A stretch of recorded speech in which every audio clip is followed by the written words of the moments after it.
اعوذ باللہ من الشیطان الرجیم بسم اللہ الرحمن الرحیم انما یرید اللہ لیذہب عنکم الرجس اہل البیت ویطہرکم تطہیرا۔ صدق اللہ العظیم۔ ڈیئر اسٹوڈنٹس، السلام علیکم ورحمۃ اللہ وبرکاتہ۔ مطالعہ سیرت النبی صلی اللہ علیہ وسلم کا آج آخری لیکچر ہوگا۔ اس ایک لیکچر میں ہم نے 6 مختلف چیزیں پڑھنی ہیں۔ ذہن میں رکھیے گا کہ عام طور پہ اس سے شارٹ کویسچن سلیکٹ ہوتے ہیں۔ ہم پڑھیں گے کہ عشرہ مبشرہ سے کیا مراد ہے، وہ 10 بزرگ ہستیاں کون سی ہیں، ازواج النبی صلی اللہ علیہ وآلہ وسلم یعنی کہ امہات المومنین، مومنین کی مائیں۔ پھر ہم پڑھیں گے اولاد النبی صلی اللہ علیہ وسلم، آپ صلی اللہ علیہ وسلم کے بیٹے اور آپ صلی اللہ علیہ وسلم کی بیٹیاں۔ پھر ہم پڑھیں گے مواخات مدینہ سے کیا مراد ہے، میثاق مدینہ سے کیا مراد ہے، اور آپ صلی اللہ علیہ وسلم نے 10 ہجری کو پہلا اور آخری حج ادا کیا، خطبہ حجۃ الوداع، اس کے بارے میں ہم پڑھیں گے۔ سب سے پہلے ہم دیکھتے ہیں عشرہ مبشرہ۔ عشرہ مبشرہ سے مراد وہ 10 بزرگ ہستیاں ہیں جنہیں اللہ کے رسول صلی اللہ علیہ وسلم نے دنیا کی زندگی میں ہی جنت کی بشارت دے دی۔ ان میں پہلی جو 4 ہستیاں ہیں وہ خلفاء راشدین ہیں، حضرت ابوبکر صدیق رضی اللہ عنہ، حضرت عمر فاروق رضی اللہ عنہ، حضرت عثمان غنی رضی اللہ عنہ اور حضرت علی المرتضیٰ رضی اللہ عنہ۔ جو 6 دیگر ہستیاں ہیں ان صحابہ کرام رضوان اللہ علیہم اجمعین میں حضرت طلحہ بن عبید اللہ، حضرت زبیر بن عوام، حضرت عبد الرحمن بن عوف، حضرت سعد بن ابی وقاص، حضرت ابو عبیدہ بن الجراح اور حضرت سعید بن زید رضوان اللہ تعالی علیہم اجمعین، یہ 10 ہستیاں ہیں۔ تو عشرہ مبشرہ سے مراد وہ 10 بزرگ ہستیاں جن کو اللہ کے رسول صلی اللہ علیہ وسلم نے دنیا کی زندگی میں ہی جنت کی بشارت دی۔ اب ہم آتے ہیں ازواج النبی صلی اللہ علیہ وآلہ وسلم کی طرف۔ اس کو امہات المؤمنین بھی کہا جاتا ہے۔ وہ خوش نصیب خواتین جو حضور صلی اللہ علیہ وسلم کی زوجیت کا شرف حاصل کرتی ہیں، وہ امہات المومنین کہلاتی ہیں، یعنی کہ مومنین کی ماں۔ اللہ کے رسول صلی اللہ علیہ وسلم کا یہ وصف تھا، یہ امتیازی وصف آپ کو حاصل تھا کہ آپ 4 سے زائد شادیاں کر سکتے تھے۔ آپ صلی اللہ علیہ وسلم نے مختلف اغراض و مقاصد کے تحت متعدد شادیاں کیں۔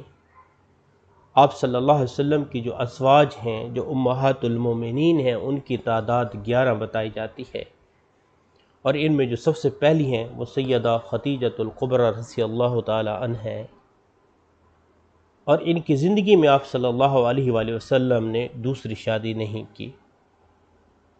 ازواج النبی امہات المومنین، ان کے نام حضرت خدیجہ رضی اللہ تعالی عنہا، حضرت سودا رضی اللہ تعالی عنہا، حضرت عائشہ صدیقہ رضی اللہ تعالی عنہا، حضرت حفصہ رضی اللہ تعالی عنہا، حضرت ام سلمہ رضی اللہ تعالی عنہا، حضرت زینب بنت جہش رضی اللہ عنہا، حضرت زینب بنت خزیمہ رضی اللہ عنہا، حضرت جویریہ رضی اللہ تعالی عنہا، حضرت ام حبیبہ رضی اللہ تعالی عنہا، حضرت صفیہ رضی اللہ عنہا اور حضرت میمونہ رضی اللہ عنہا ہیں۔ اگلے ہیڈنگ کی طرف آتے ہیں، اولاد النبی صلی اللہ علیہ وآلہ وسلم۔ ڈیئر اسٹوڈنٹس، اہل سیر اور تاریخ نگاروں نے، یعنی کہ سیرت نگار اور تاریخ نگاروں نے آپ صلی اللہ علیہ وآلہ وسلم کی وہ اولاد جو متفق علیہ ہے، جس کو اہل سیرت نے اور تاریخ نگاروں نے بیان کیا، وہ 7 ہیں۔ مختلف روایات ہیں۔ بیٹوں میں بعض نے حضرت طیب اور حضرت طاہر بھی لکھا ہے، لیکن قول راجح جو ہے، یا جس کو جمہور نے اہل سیرت نے اور تاریخ نگاروں نے کی ہے، میں اس کو بیان کرتا ہوں آپ کے سامنے۔ آپ صلی اللہ علیہ وسلم کی 4 صاحبزادیاں ہیں۔ سیدہ حضرت زینب رضی اللہ عنہا، سیدہ رقیہ رضی اللہ عنہا، سیدہ حضرت ام کلثوم رضی اللہ عنہا، اور سیدہ حضرت فاطمہ الزہرا رضی اللہ عنہا۔ 4 بیٹیاں ہیں، بالاتفاق ہیں، اہل سیرت نے اور اہل تاریخ نے ان کو رقم کیا ہے۔ جہاں تک آپ صلی اللہ علیہ وسلم کے بیٹوں کا تذکرہ ہے، تو حضرت قاسم رضی اللہ عنہ اور حضرت عبداللہ رضی اللہ عنہ، اور تیسرے حضرت ابراہیم رضی اللہ عنہ۔ بعض نے حضرت طیب اور حضرت طاہر لکھے ہیں، لیکن سیرت نگار کہتے ہیں کہ حضرت قاسم اور حضرت عبداللہ جو پہلے 2 بیٹے ہیں، انہی کے نام طیب اور طاہر بھی تھے۔ مواخات مدینہ کی طرف آتے ہیں۔ مواخات مدینہ سے کیا مراد ہے؟ اللہ کے رسول صلی اللہ علیہ وسلم جب مکۃ المکرمہ سے یثرب کی طرف ہجرت کرتے ہیں تو یثرب مدینۃ النبی کہلواتا ہے، مراد نبی کا شہر۔ آپ صلی اللہ علیہ وسلم نے مہاجرین مکہ اور انصار مدینہ کے درمیان میں اخوت کا ایک رشتہ قائم کیا، اسے مواخات مدینہ کہتے ہیں۔ مواخات کے وقت جو مہاجرین مکہ تھے ان کی تعداد 45 تھی، 45، اور یہ مواخات حضرت انس رضی اللہ تعالیٰ عنہ کا جو گھر ہے اس گھر میں ہوتی ہے۔ سنن ابی داؤد میں ہے، جب اللہ کے رسول صلی اللہ علیہ وسلم نے مواخات قائم کی، سنن ابی داؤد اور جامع ترمذی میں حضرت انس سے مروی ہے، وہ روایت کرتے ہیں کہ کوئی انصاری اپنے درہم و دینار کا اپنے مہاجر بھائی سے زیادہ اپنے آپ کو مستحق نہیں سمجھتا تھا۔ مہاجرین نے جب انصار کی بے مثال ہمدردیوں کو، ان کے ایثار کو دیکھا تو آپ صلی اللہ علیہ وسلم کے پاس تشریف لائے، کہا یا رسول اللہ صلی اللہ علیہ وسلم، جس قوم پر ہم آ کر اترے ہیں ان سے بڑھ کر کسی قوم کو ہم نے ہمدرد نہیں پایا، غم گسار نہیں پایا، مخلص نہیں پایا، وفا شار نہیں پایا، اور ان کو ہم نے ہر حال میں مددگار دیکھا ہے۔ یہ تھے مواخات مدینہ، مہاجرین مکہ اور انصار مدینہ کے درمیان میں رہتی دنیا تک کے لیے ایک مثال کہ مسلمان کس طرح سے رشتہ اخوت کے اندر پیوست ہیں۔ میثاق مدینہ، مدینہ کا عہد کیا ہے؟ آپ صلی اللہ علیہ وسلم جب مکۃ المکرمہ سے مدینۃ النبی کی طرف ہجرت کرتے ہیں تو مدینہ کی جو آبادی تھی 2 قبائل تھے، ایک تھا اوس اور خزرج۔ متعدد یہودی قبائل بھی موجود تھے، لیکن 3 یہودی قبائل تھے جو مشہور تھے۔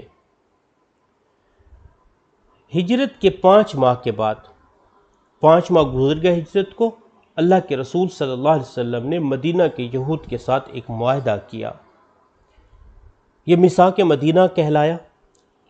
اس کی 53 دفعات ہیں، 53۔ 622 میں یہ لکھا گیا، دنیا کا پہلا تحریری معاہدہ کہلاتا ہے۔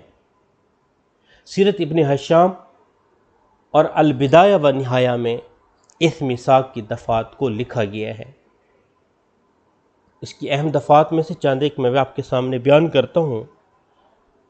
اس کی پہلی پوائنٹ کہ تمام معاملات اور آپس میں اگر اختلاف ہوگا تو حضرت محمد صلی اللہ علیہ وسلم کا فیصلہ قطعی تصور کیا جائے گا۔ دوسرا پوائنٹ کہ مدینہ میں رہتے ہوئے یہودیوں کو مذہبی آزادی ہوگی۔ تیسرا پوائنٹ کہ مدینہ کا دفاع جس طرح سے مسلمانوں پر لازم ہے، اسی طرح سے اس میثاق کی روح سے یہودی بھی اسے اپنی ذمہ داری سمجھیں گے۔ فورتھ، بیرونی حملے کے وقت مسلمانوں کے ساتھ متحد ہو کر مدینہ کے دفاع میں حصہ لیں گے۔ ففتھ ون کہ یہودی اور مسلمان ایک دوسرے کے حلیف ہوں گے، ساتھی ہوں گے۔